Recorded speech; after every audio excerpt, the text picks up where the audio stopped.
Levi Bright had missed a lot of things about Smile, Michigan.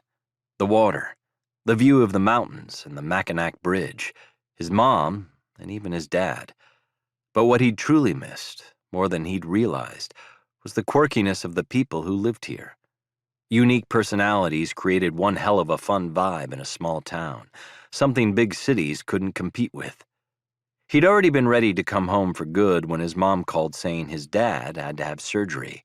Nothing major, according to her, routine gallbladder removal, but it was the final push that cemented his decision. Leaving home at 17 to attend culinary school in New Hampshire was a huge adventure, and he'd had a lot of fun.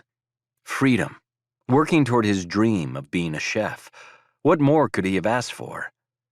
He'd performed well enough to get some prestigious offers from big-name restaurants in different cities.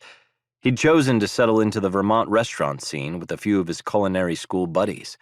What he saw of Burlington, when he wasn't in the kitchen working his way up, was great, but it wasn't home.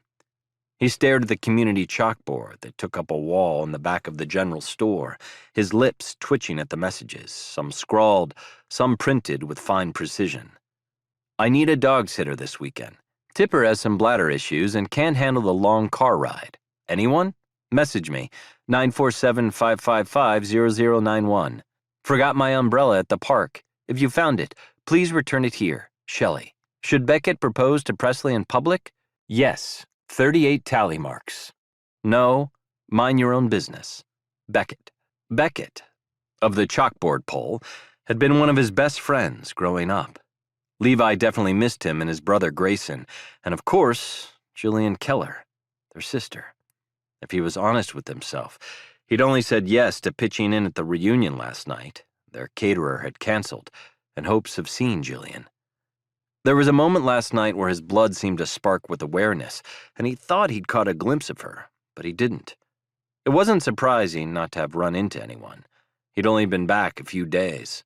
He'd gone straight to his parents, listened to his dad complain about him being home for no reason, and crashed in the spare bedroom of their houseboat before agreeing to step in for the cook who'd bailed on the reunion.